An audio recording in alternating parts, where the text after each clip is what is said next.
नमस्कार, the India top देख रहे हैं आप। देश में नेता उन्हीं को कहा जाता है जो समय के साथ बदलते हैं और साथ ही साथ जिस एरिया में जाते हैं, जिस क्षेत्र में जाते हैं, उस क्षेत्र का पहनावा, उस क्षेत्र की भाषा और उस क्षेत्र में किए गए कार्यों की बखान करते हैं। ये बात हम इसलिए कह रहे हैं कि उत्तर प्रदेश में चुनाव है और बिहार के जो नेता हैं उत्तर प्रदेश जाते ही वहां उस तरह के कार्य करने लगते हैं जो कार्य वहां पहले से हो चुका है। उदाहरण के लिए अगर मुकेश सहनी को देखें तो मुकेश सहनी ने फूलन देवी की प्रतिमा लगाने का जो वायदा किया और लगवाई भी, जिसके साथ काफी विवाद भी हुआ था। आपको वो सभी बातें याद होंगी। इसके पहले आपको ये भी बात याद होंगी कि मायावती ने किस तरीके से उत्तर प्रदेश में मूर्तियां लगाई थी। काफी विवादास्पद रहा और इसी मुद्दे पर चुनाव भी लड़ा गया। भाजपा ने इसे एजेंडा बनाया कि मूर्तियों पर इतना पैसा खर्च क्यों किया गया। लेकिन एक बार फिर से चिराग पासवान उत्तर प्रदेश पहुंचे थे और वहां पहुंचते ही मूर्ति की जो राजनीति है वो फिर से शुरू हो गई। चिराग पासवान लगातार बिहार में विवादों से घिरे रहे हैं। बिहार के मुख्यमंत्री नीतीश कुमार के साथ उनका जो रिश्ता है वो किसी से छुपा नहीं है।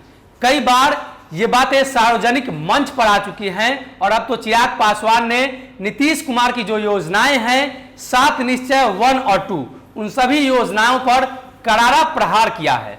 चुनाव के दरमियान भी आपने इन सभी बातों को देखा था। किस तरीके से चुनाव में रोजगार का मुद्दा था, वहीं दूसरी तरफ चिराग पासवान नीतीश कुमार के सभी योजनाओं में कमियां निकाल रहे थे।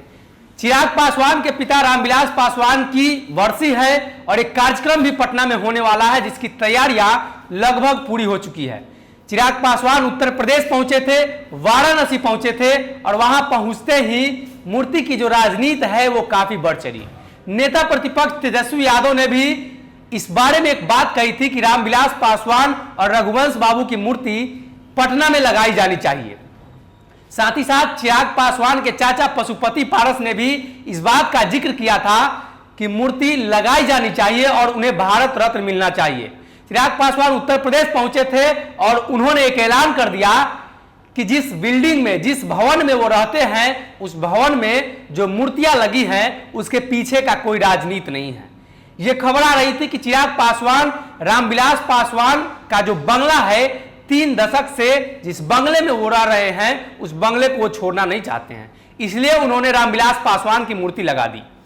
इस बात का जिक्र करते हुए चिराग पासवान ने कहा कि ऐसी कोई बातें नहीं हैं और आने वाले समय में हमारे आदर्श, हमारे पिता रामविलास पासवान जी की मूर्ति बिहार के सभी जिले में लगाई जाएंगी और मैं जहां रहूंगा उनको अपने साथ रखूंगा। सीधे तौर पे समझे तो वो जिस भवन में रहेंगे, जिस बिल्डिंग में रहेंगे, उस बिल्डिंग में रामविलास पासवान की मूर्ति लगाई जाएगी। लेकिन सवाल यह उठता है कि उत्तर प्रदेश जाने के साथ साथ इस तरीके के वाक्यों का प्रयोग कहीं ना कहीं मायावती की जो राजनीति थी, मूर्ति की राजनीति थी, वो राजनीति मुकेश सहनी भी अपनाना चाहते हैं, चिराग पासवान भी अपनाना चाहते हैं। साथ ही साथ उत्तर प्रदेश चुनाव को लेकर भी उन्होंने सीधे तौर पर कहा कि हम लोग मजबूती से चुनाव लड़ेंगे।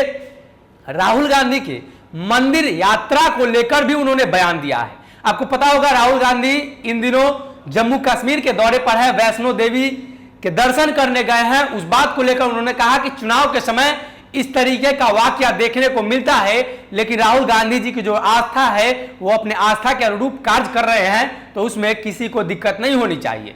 लेकिन देखने वाली बात यह होगी कि आने वाले दिनों में जो मूर्ति की राजनीति है, चिराग पासवान ने सभी जिलों में मूर्ति लगाने का जो वायदा कर दिया है वो कब तक पूरा हो पाता है और बिहार के विपक्ष का भी इसमें सहयोग मिल रहा है। सीधे तौर पे समझे तो तेजस्वी यादव ने समर्थन कर दिया है और कल के कार्यक्रम को लेकर पटना में भव्य तैयारियां की जा रही है। देखने वाली बात यह होगी कि मुख्यमंत्री नीतीश कुमार पहुंचते हैं या नहीं। आप बने हमारे साथ ऐसी ही खबरों के लिए।